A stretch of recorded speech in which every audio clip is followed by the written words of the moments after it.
Yo, what is up, YouTube? I'm Blitz5. Today I'm going over the latest champion reveal in League of Legends, and this is for Aurelion Sol. That's how I've heard his name pronounced for now, so we're going to stick with that.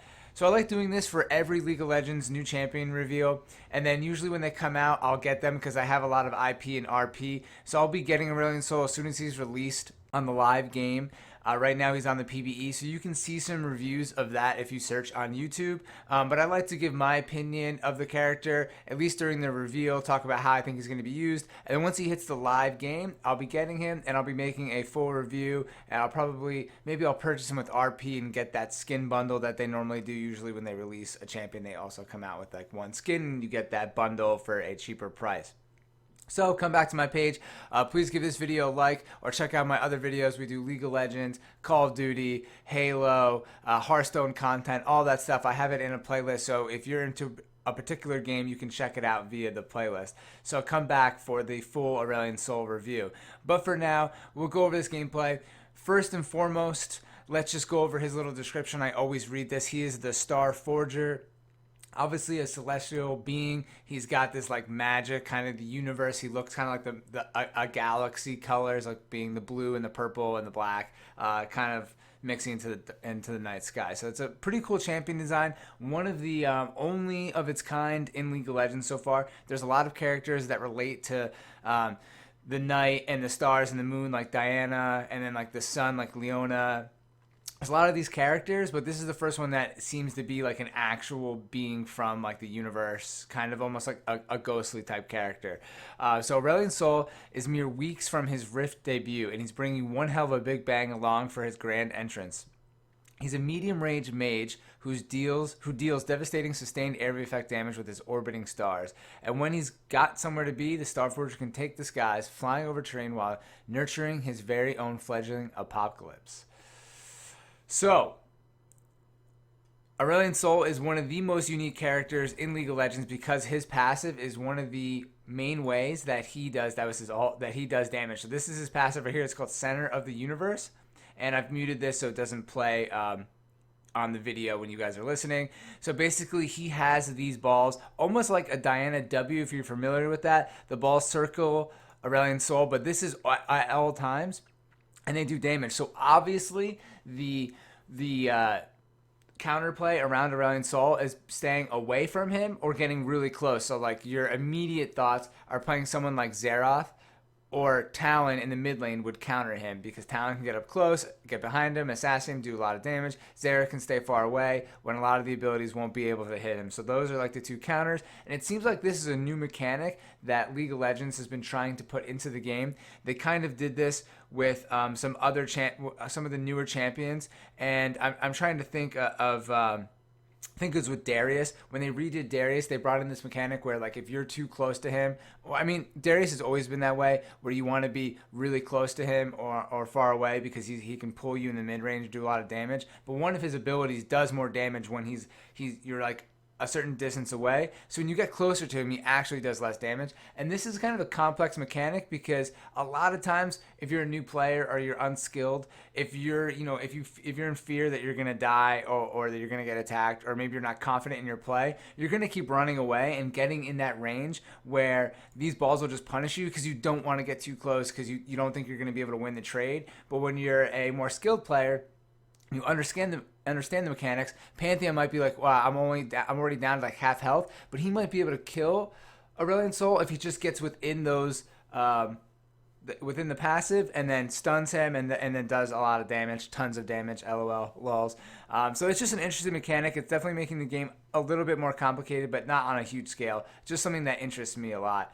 So this is his Q. It's called Star Surge, and without reading the actual description, he throws out this Q, which actually you can detonate by re-hitting Q, or there's this range around Aurelion Sol which is called, like, it's basically like his universe, and once it passes this little circle of his area, it will detonate on its own. But if you run with this, if you keep this outer circle where you can see the Q range, if you keep I'm just going to call this the galaxy, let's just call it the Star Surge. If you keep the Star Surge within your circle, it actually will keep growing. So there's funny videos on the internet of people throwing this down the mid lane and just running with it, and it gets as wide as the mid lane. And then if you hit somebody with this and it's on the outer circle, it actually stuns them. So this is something that you could send down the mid lane and then kind of run into an enemy that's slow or is caught off guard, and then you stun them, and then you can spam your abilities and get like possibly a kill off them. And this is obviously going to be really big in team fighting.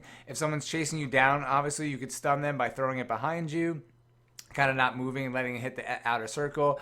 You could stun people ahead of you, which is really cool. And then they obviously want you to combo this with your W, and your W basically just increases the range of your passive, and then obviously this starts draining mana at a high cost, so you're not going to be able to hold this down very long.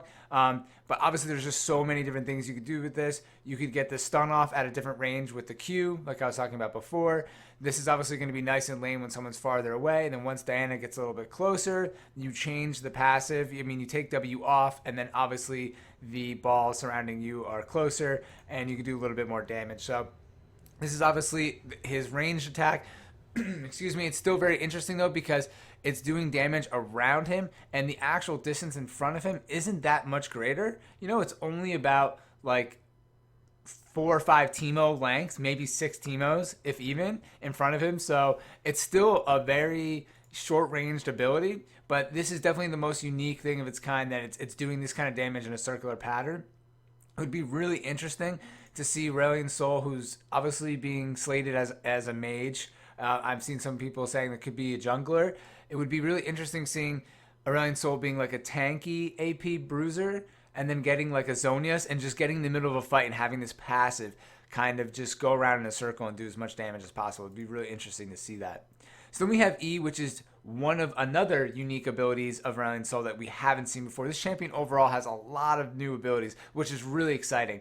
And at first you're probably like, WTF, what is this? This seems overpowered. Why is this happening? What is he doing? But basically, when I first saw this, at least that's what I thought. But after reading the description, Common of Legend, you have a set path that you can go to, a set range, and I think it increases over time as you put in more points to the ability. And once you click on the destination you want to go to, you can't change paths. So this person already pre-clicked on the dragon pit, and it does speed up over time. So this is an awesome ability, but if you do get attacked by anything or get hit by anything, it does exit out. And like I said, you can't control where you stop. So if you no longer want to go to the dragon pit because, say, you lost control, you're going to end up going there anyways. So this is kind of like a pretty big gamble that you're going to have to make unless you're going a short distance.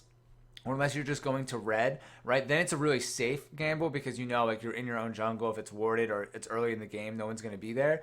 But this is definitely like a risk-reward play, and definitely going to be good for ganking at least, because you could set to do this right to someone's tower or right to somebody's lane. If the enemy is pushed up, you could do it right behind them, and you know they're not going to be really moving the next 10 seconds.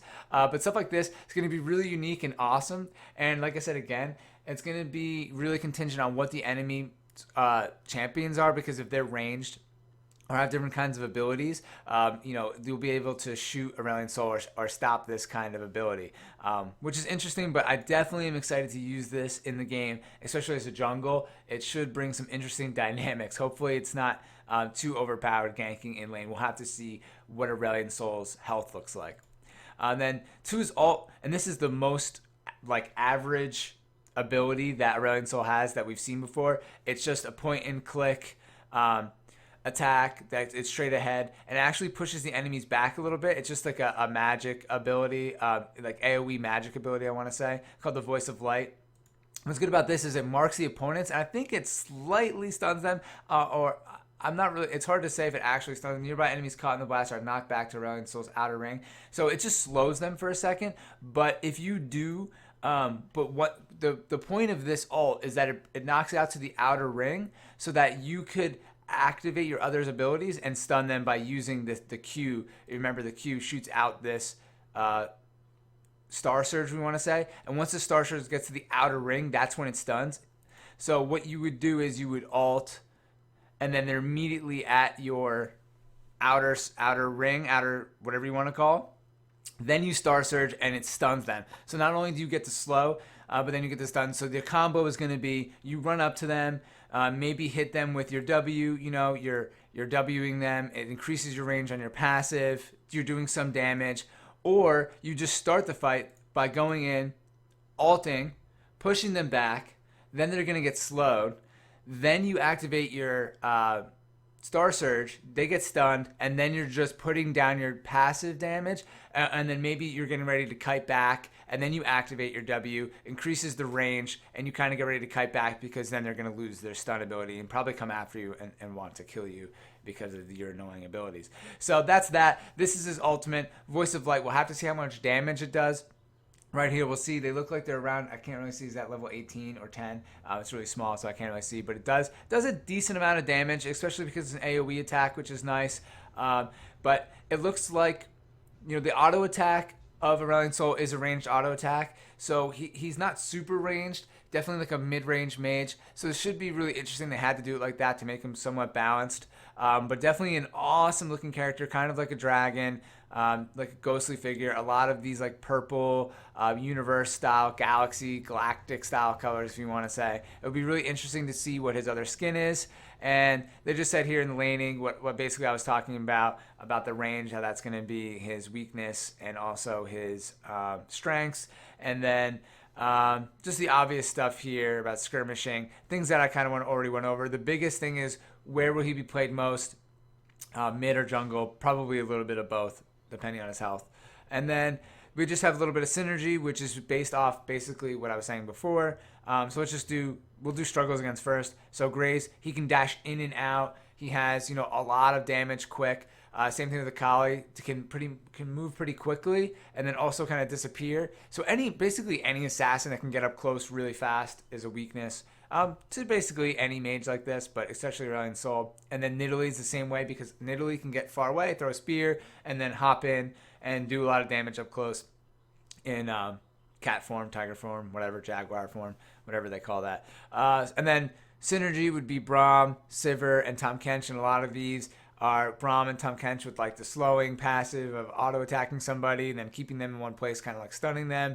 And then Sivir, I'm not really sure why they would say Sivir exactly, because like any ADC, but I guess it's because Sivir's speed, her ultimate, okay, but Sivir's speed / ultimate works with pretty much any player. So I don't know why they specifically picked Sivir, but Sivir works in like so many team comps. But anyways, this is Aurelion Soul. Hope you guys enjoy this video. Please give it a like or a thumbs up, whatever you want to call it. I'm Blitz5. Like I said, I'll be putting up a full review of this champion on my page when it's released, probably in the next couple weeks. So I really appreciate it, guys. As I said, thanks for watching. I'm Blitz5. I'm out. Peace.